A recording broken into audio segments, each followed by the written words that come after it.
In this episode, Smoking kills and loneliness kills also. After school and after university, making long term friends is way harder.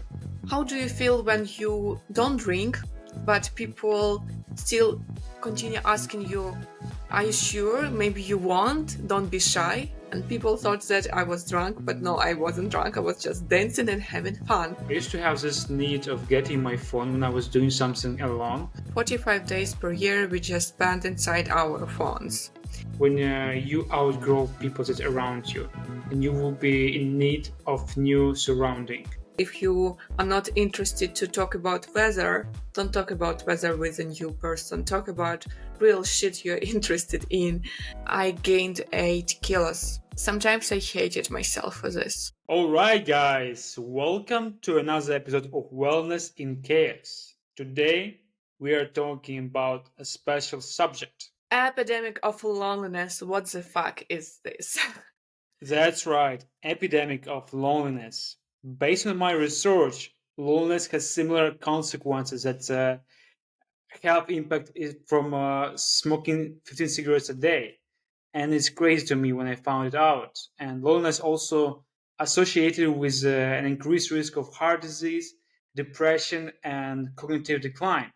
Just imagine, so you make more harm sitting at home all the time than rather you go outside and smoke with someone and chat. So it's kind of not logical, but yeah, if to follow this information, it's true and it's crazy that smoking kills and loneliness kills also. Exactly. And it's, for me, it's still crazy. Like 15 cigarettes a day, same sequences. It's from feeling lonely. I have never smoked in my life, so I cannot compare this feeling neither. I just can understand loneliness, but not smoking 15 cigarettes per day. And today we are going to discuss 5 main reasons why people feel lonely nowadays. So stay tuned till the end. And the reason number 1 is social isolation. Nobody will ever forget the times of Corona, of pandemic, and how we felt. Of course, it really depended where we were living, located, with whom. I think, and I still remember in Germany, it was super strict.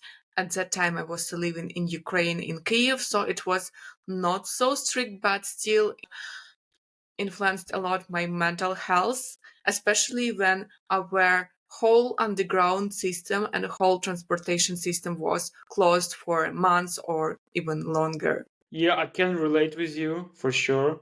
I remember when the COVID started, I was staying at home in my village, I guess for 3 months being isolated.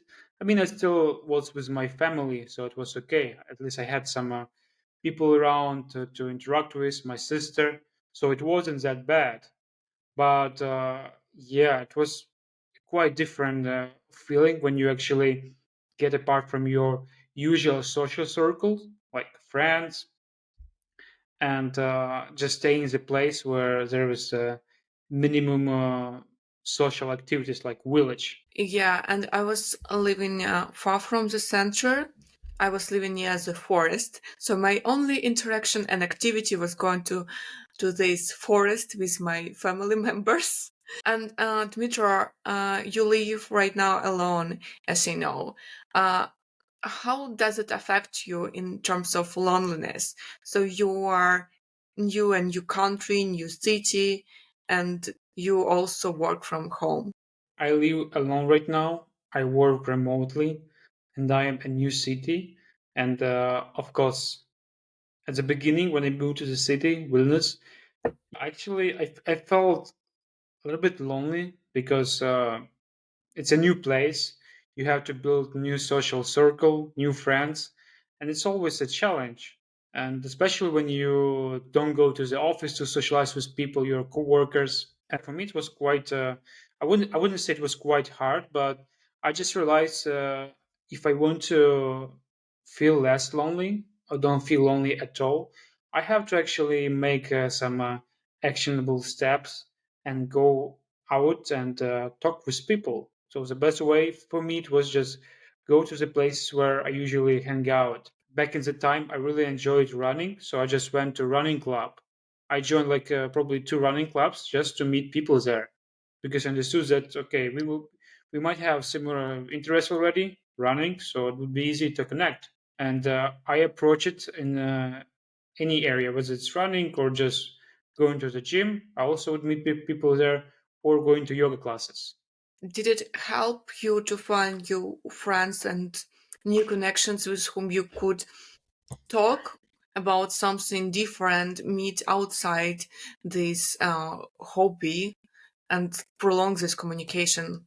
Well, actually, I must say that after school and after university, making long term friends is way harder because usually at school and at university, you spend a lot of time with those people who you study with. But when you are in real life, it's hard to dedicate that much time to that person. So it takes longer to make this meaningful connection. And for me, it was hard as well. But I found some people. Usually, how it happened when I felt connect with a person, there was something common that connected us. For example, common I know maybe life values or ambitions about sport or business, about self development. When we would really dive into this topic very deeply and start talking, and that was kind of the foundation of this meaningful connection. You know, like this idea that we build the strongest connections when we are at school, at university, and then it's super difficult to find these meaningful connections. Do you think it's a common situation or it's a stereotype? Because when you say that it's kind of like a fact, for me it was absolutely not a fact, but rather a surprise because for me it doesn't work in such a way. Well, I guess for me it makes sense because at school it was way easier to make long-term friends because you spend most of your time with those people, right? And it makes times. And there is some research how much time do you actually need to be friends with someone? I can't say, but at least maybe 21 hours or something. Yeah. What about your experience? Tell me. Like, what's difficult for you to actually when moving to a new city, was it difficult for you to find meaningful friendships? So I moved to Germany just for work reason, and I knew almost nothing about Hamburg, and I knew nobody in Hamburg. I don't know why I was so optimistic, but I was, even though it's a difficult situation, but some inner power was moving me not to give up. And as soon as I moved to Hamburg, because I don't think it's a big situation because I'm influencer, but rather that I'm active on social media and I use social media for my pros. I was filming TikToks, content about my moving to Hamburg, about my experience as Ukrainian, as a new one in Hamburg, what kind of documents did I need to do, what did I do during the day. My videos were trending in Hamburg because of the algorithm, because of TikTok. And people from Hamburg, they phoned me on my Instagram. They started texting me, "Hi, I see that you are new in Hamburg. Do you want to hang out? Do you want to meet different people?" And I said, "Yes, let's meet." I don't remember if I texted somebody, but I think probably with everyone who reached me, I met. Was it a girl? Was it a guy? Doesn't matter. But somehow it was possible. And I think if you are not approached by somebody to do it, to meet, like in my case, you can be this person who is texting, you found interesting person in your city. Maybe, okay, not 1 million influencer. I'm not sure that 1 million influencer will reply, but rather just a person maybe from coffee shop or this area, why not to text or at least to ask for advice where to go? I'm rather shy to approach offline, but I'm very open to communicate online and then we can meet in real life. That's actually how I met all my friends, most of them, Hmm. through Instagram and TikTok and common connections afterwards. And another thing that also helped me as Ukrainian, I was going a lot on protest demonstrations where I was meeting another active Ukrainians. And we were exchanging Instagrams, and then we were meeting again and again. I tried it in my city. I would just approach people on streets and ask for direction or favorite sushi place, let's say. Even though I might know the answer, I might know the direction to the place, but I would ask anyway, just for sake of interaction. And sometimes those just small talk would expand to something more. And it's possible to have these small talks online. For example, usually when you ask somebody on the street, people are busy, they're rushing to their job or somewhere else. Yeah, but when you ask online, hey, I see you're a huge fan of sports. Can you recommend me the best gym in Vilnius? And you text this guy who is like, sportsman. The first recommendation how to actually escape this social isolation. It's actually when if you're social media savvy and you spend a lot of time in social media, try to approach people there. Dmytro, what do you think about people who are not your real match in terms of your values, like friendships, but they are available to meet? Would you continue these kind of friendships? It's not your surrounding, but you're alone in the city. It's a hard question. I mean, I try to treat my time as my most valuable asset. In this case, I want to be conscious and wise about using my time. And if I meet this person and this person is affected me in not the best way, probably I will not be meeting him or her. You don't drink. This person wants to go to a bar. Sometimes it's okay. I would go to the bar, but I would not drink. I would just sit and enjoy the conversation. I have rather right now controversial question regarding drinking. I think it's a hot topic right now. I see this as a trend on TikTok. How do you feel when you don't drink, but people still continue asking you, are you sure? Maybe you want? Don't be shy. Did you have such situations? I used to, but I have been drinking for a really long time. And for now, I just don't give a shit about it. For me, yeah, it's quite simple. I just say, I don't want. I don't want. Hmm. If a Especially with this person, voice. yeah, if person is insisting, I'm just ask. I mean, I just like, what's wrong with you? Why do you want me to drink?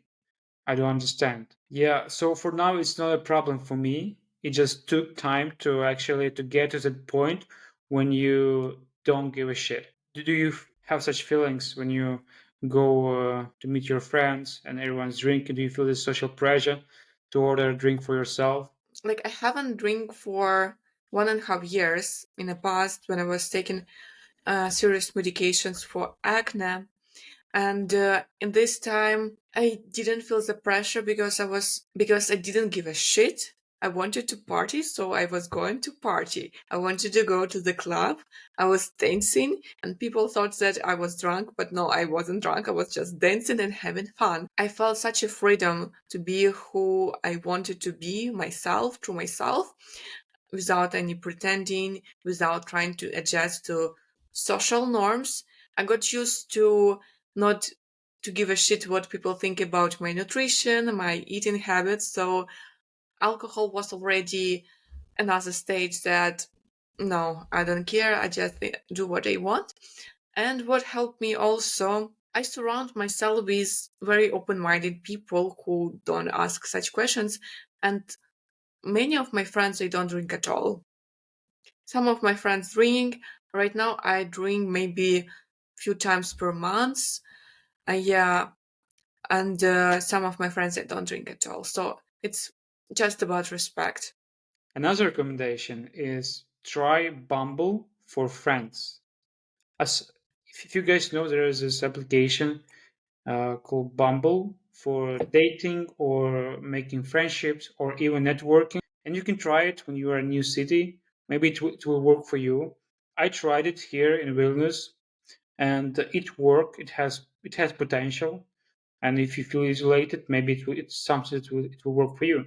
And the last recommendation for this problem, social isolation, is to go on solo dates that I love so much, and I practice it very often. When you go to a coffee shop, order coffee, tea, and read a book, or maybe study, or just enjoy the view from your window, or observe people, or you maybe draw something, sketch, or you go to the cinema.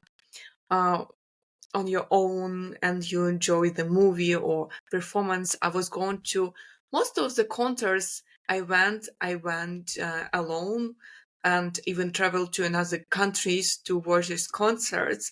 So just if you don't find a company for some activities, at least you have yourself. As Miley Cyrus loves to remind us, you can buy yourself flowers. I can't disagree. It's taking yourself to dates and spending time with yourself. It's so valuable because you get to know yourself way better when you spend more time with yourself. And I remember, like, often last summer when I was traveling, I would just go for a dinner by myself, and I would just enjoy every moment of this kind of evening. Because when you sit alone, you're more focused on the current processes in your life, like consuming food, witnessing the surrounding people who are sitting next to you, just doing their own stuff. You're paying more attention to details, rather than when you sit with a friend and you just focus on conversation with this friend. I have a question regarding this experience. Do you, when you eat alone, when you go for dinner alone, don't you want to sit in your phone? For example, don't you feel a bit confused that you just sit and eat on your own without any conversation? In the past, maybe yes, I used to feel the need of getting my phone and just doing some shit there.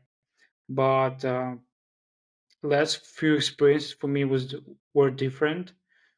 When I was having a dinner, I was consumed with the process of consuming the food. I used to have this need of getting my phone when I was doing something alone, but it wasn't like that. My few last experiences of doing something on my own, like going to a restaurant, I was trying to focus on the current present moments, like eating food and just observing the current activities around me. Getting to the number two reason why people feel lonely is technology overuse. While technology can be a great way to stay connected with people, it can also lead to loneliness, unfortunately. This is because technology can sometimes replace real life form deep connection with people. And that's quite a problem nowadays. How many hours do you spend in your phone? So for now, it's quite a lot for me. It's around three hours a day. It's not a lot. It's nothing. It's nothing. Yeah, 3 hours a day, maybe 3.5.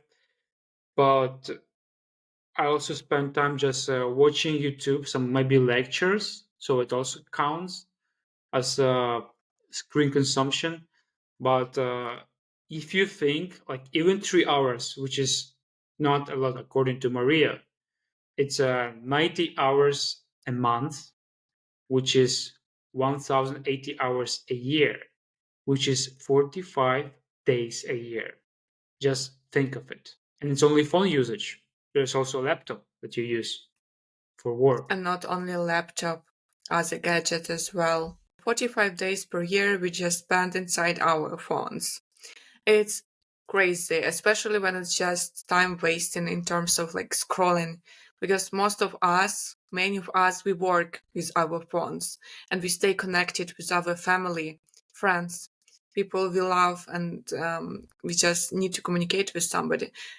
Right now you live alone, I live alone, we're in different countries, so we can't without our phones.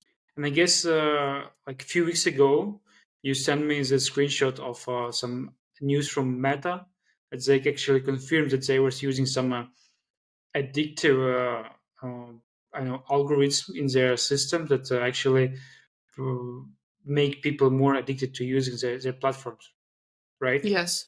All they do, like all these bright notification icons, it's all for reason, just to make you interact more with the application. Because if you think when you're just working and you get notification on your phone, you have this temptation to actually go to grab the phone and check out who is messaging you. It's like one plus reason to get anxiety. I was getting anxiety from all the notifications. I don't receive notifications from Instagram or TikTok or any entertainment platform, maybe only YouTube, but for now, we don't have so many notifications from YouTube. As long as we grow and we will have 1 million followers, then maybe I will turn off our notifications. For now, I'm not doing this. Yeah, I wanted to ask you, since you're a social media influencer and it's a huge part of your life, like how do you actually stay positive, stay emotionally stable as much as you can, and just positive and not affected by all these online interactions? First of all, I follow the pages that don't ruin my mental health. So I follow my friends and I follow the content that would help me in a different way. For example, pages about nutrition, some doctors, psychologists, marketeers, so or other kind of quotes, inspiration that makes you feel better, or skin positivity accounts, of course. How I could not mention skin positivity accounts or body positivity accounts. And usually regarding time that I spend, I consider is at work. When I wake up, I don't grab my phone immediately. Sometimes it happens, but I try to limit it. My phone when I sleep is always in um, airplane mode, always, so nobody can call me or text me. And my all my applications, except several of them, for example, podcasts or YouTube, when I listen to something in the evening, they shut down from 10 p.m. till 7 a.m. Always automatically. So sometimes it's annoying that I need something, like I'm partying and I need some applications at night and I need to unlock everything, but it's a rare moment. Okay, based on this, what would you recommend to other people? I would say that it's okay to block your phone for some time when you need your time to be with yourself or to work. I know that you also use the app Forest for focus. We love Forest. We love real Forest. We love the app Forest. And this app is amazing if you want to focus on your work but not touch your phone. And for example, I put the timer 30 minutes, I put the timer 1 hour or 20 minutes. Even if you can focus at least for 10 minutes, it's already better than nothing. And the app sends you notifications to come back. What would you add to this list? Yeah, I guess the forest application is super handy when it comes to using your time wisely. And it's only one way to do it. You can just use just usual timer on your phone. And I guess also what I would recommend based on my own experience to reduce the level of social media usage and technology usage or overall is not sleeping with your phone, and try to charge it in a different room, and try to actually you can try airplane mode when working, maybe, just to reduce the level of distractions. Also, what I recommend is not eating with your phone, because when you're eating and watching YouTube, you're not focusing on consuming food. Maybe you're not chewing the food enough, and therefore you will you will feel more hungry after this. Or you can eat even more than you want when you don't focus on the amount of food you consume, but you watch YouTube or TikToks. You even don't notice the food you eat, and you feel even more hungry. I read a recommendation that you have to chew your food until it reaches oatmeal level consistency. 30 times. Yeah, I guess 30 times, and it will reduce. Based on my research, it will reduce your calorie consumption by 15% at least. Cool. So for my dinner, I will chew my food 30 times. What can you tell us about black and white mode? Does it help you to use less social media? Oh yeah, actually, I'm really glad you mentioned. So I'm using a black and white mode on my phone, and it's been quite helpful for me because before I used to use my phone more often, I would say, and after switching to black and white, uh, there is less temptation to grab your phone and using it. And the reason is quite simple, because when you reduce colors, it it becomes less tempting to open up the phone. For example, all the bright red notification of your apps become gray, and it doesn't look so tempting. Even if even when you're ordering food, like in colors, everything looks so tasty and delicious. But when everything is in black and white, everything looks kind of the same and plain. And I found it quite useful for me. My phone became more of an instrument for me, not a Mm-hmm. toy. Unfortunately, not everyone can allow this privilege to use black and white because content creators who create content inside their phones, we need to use to see all the colors. But for everyone who can do it, yeah, give a try.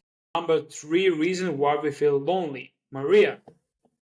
So the third reason why we feel lonely that we are lacking of meaningful connections. Meaningful connections when we have this park, when we have this bond and something that unites us with other people. And for example, when we move to a new area or new city, go to new school, university, we know nobody, it's difficult for us to build this new friendship and connection, we start feeling lonely.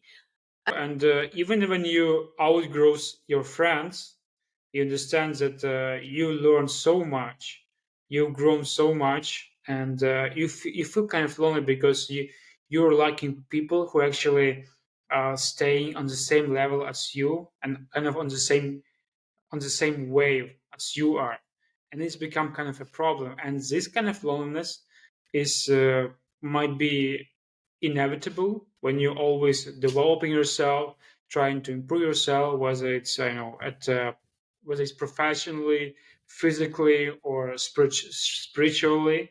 You will eventually face this state when you outgrow people that are around you, and you will be in need of new surrounding. Do you feel it right now? Because I remember you sent me this video on the topic. And is it something you're going through right now? Uh, I guess I used to have it, but I try to constantly interact with new people, and I often try to take some values from from those people, some energy, and I think it helps me a lot to stay really social and not feeling this loneliness. And right now, I have like people around me who actually support my ideas, my opinions. Probably I don't have it right now. I'm surrounded by people from different age groups, different areas of their work, different passions. And I don't know, I think for me, I had a thought. I had a thought because right now I spend a lot of time alone while searching what I want to do in the future. I don't have my job right now, And in some moment I was like, am I lonely? Do I feel lonely? Also, like, going through dating experiences, Hinge, not Hinge, deleting Hinge, the end of the world. No, I'm joking, but I felt that I will never be lonely and alone, because my nature and myself, it doesn't work for me like this. I'm always surrounded by amazing, inspiring people. All my friends, I love you. If you listen to this, I love you. Yeah, yeah, and I guess you're a kind of person who radiate positive vibe, and for example, when you're going to some event, and when you just keep like an open posture, like smiling, people are more likely to come up to you and talk to you, rather than when you will be just crossing hands and not smiling. People will feel like reluctant to approach you, right? Just be yourself, not try to play any games or try to be somebody. Just be yourself. Communicate with people. If you are not interested to talk about weather, don't talk about weather with a new person. Talk about real shit you're interested in. Like, are you interested in nutrition or crypto? Why not? First recommendation that we would give you is practice active listening, and why it's important. When you are showing genuine interest when interacting with people, you have to show your interest, that you are actually interested in what this person is talking about. Some people, yeah, they love talking, but they can't listen to and ask right questions. And it's a big talent for some people to be good listeners. And based on this, on the things you listen to, you ask the best questions. That's actually kind of pick-up strategy as well. And some of the guys, they can listen to you so perfectly, agree on everything, show physically that, for example, they are noted on everything you say, or they repeat the last phrases of your sentences. Yeah, but it's another story, pick-up stories. Yeah. And if you'd like to read something about pickup game, read a book called The Game by Neil Strauss. It probably is the best one to say here. Are you trying pick-up games? Huh? Are you testing pickup games? Not testing, I'm just trying to understand how woman's brain works. It's difficult to build strong connections, interesting connections, when you start talking about weather, countries, what did you do on the weekend, like some unemotional stuff. You can talk about your weekend plans in emotional stuff. For example, I want to call my family because I live far from them. I miss them so much, and family means a lot for me. It's one situation. So you bring some emotion to what you say. And another example, yeah, I will call my family, do some grocery shopping, clean, wash. So it's like to-do list that brings no information and no feelings that you can relate to. And that's a problem also in dating or just building connections, when people are scared to share personal things. You don't need to share all your medical situation, I don't know, allergies or all your family troubles, but to show yourself as a human who can be vulnerable, sensitive, and to keep in mind that everyone is going through something. What I also want to add that people like stories. Stories. When you're telling something and you also incorporate your feelings, your emotions, how you felt, or like were you surprised, and also engage gestures, face expressions. It's it's one of the best way to stop a meaningful connection with a person. Everyone has stories behind. Everyone, as I mentioned, goes through something, but sometimes we are not all story makers, stories creators. And I think if you analyze your past life and your experiences, why you're exactly right now in this location, in this room, or coffee shop, or on the street, what brought you there? It's already a story of moving, of having such style in your outfits or hair color, or some preferences why you don't eat meat or you don't drink alcohol. It's already a story. Also, another recommendation to have more meaningful relationship is when you are meeting someone, try not to use your phone. I know it sounds quite obvious, but a lot of people neglect this and they subconsciously use you just checking something, email or message on Instagram. So try not to do it because I have a friend in my life who does it quite often. Whenever we meet, after a while, she would just grab his phone and start scrolling Instagram. And it used to be annoying, but not right now. I just don't care. But you see, it just doesn't work in a good way. So there are two options. When you have your phone turned off with the screen and on your table, and when you have your phone somewhere in your bag or pocket. And it's two different things. When you still have your phone on your table, it still irritates your brain to take it to check it. And it's scientifically proved there are many tests, experiments to reveal this. And when you have somewhere your phone and you don't see your phone, you don't notice, you have better concentration and you can have better conversations as a result. Our dear listeners, you can check it out, you can test this idea, but yeah, it's much better to hide your phone completely. And I suggest moving to the number four reason why people feel lonely nowadays, and that's mental health conditions. So, mental health conditions such as depression, anxiety, and social anxiety can make it difficult to connect with other people around you and build meaningful relationships. It's because this condition can cause people to feel withdrawn, isolated, and insecure. And in this case, if you are struggling with some mental health conditions, of course, you need to have some professional support on board. It's always normal to seek for help.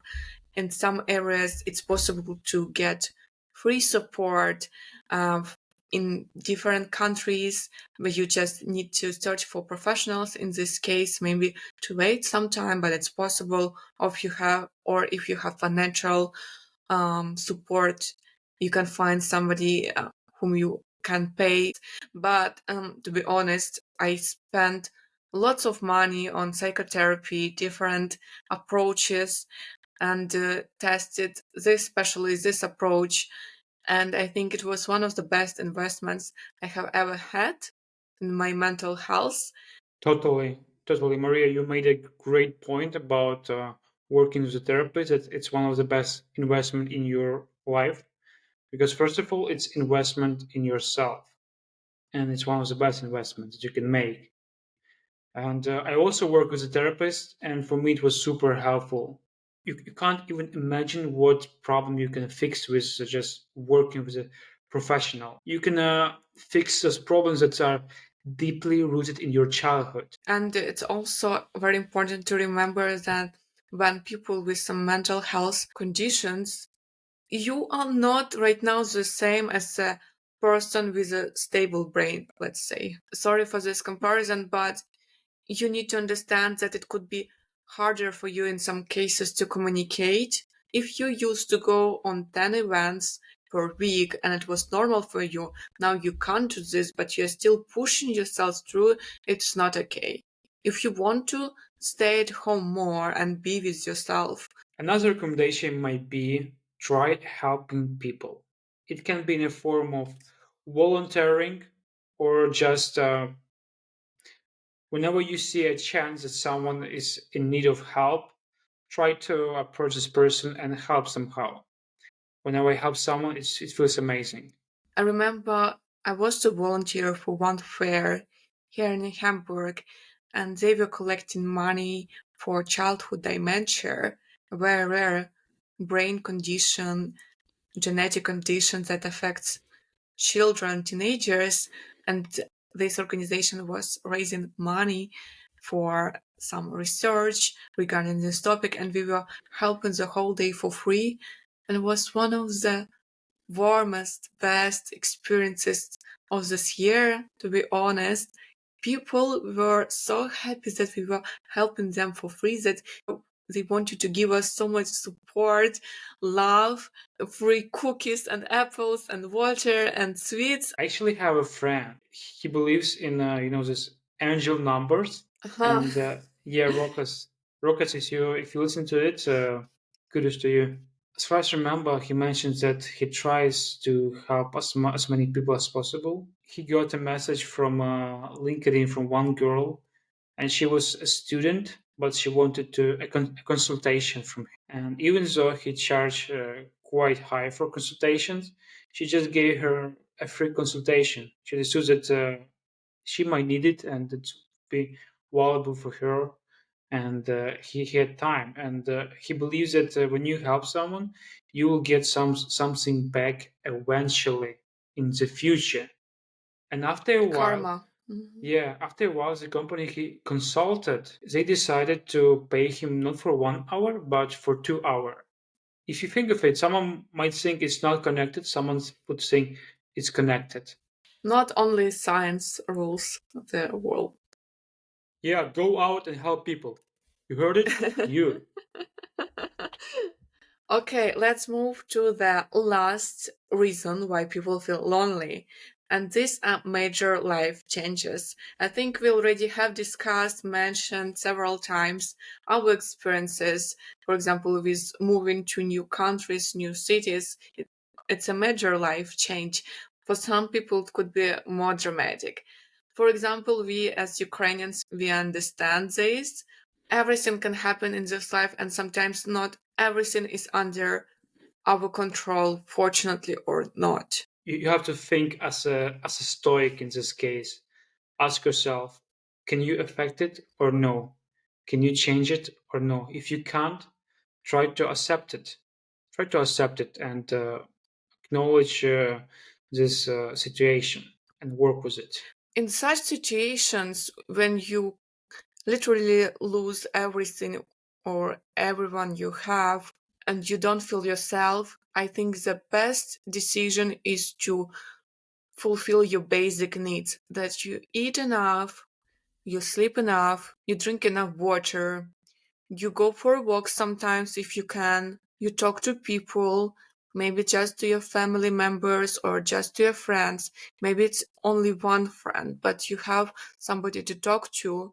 And when you just eat normally and you choose not to eat 5 cupcakes but to eat a salad, your body will thank you a lot, and it will be easier later for your body and your brain to digest this very difficult situation you're going through.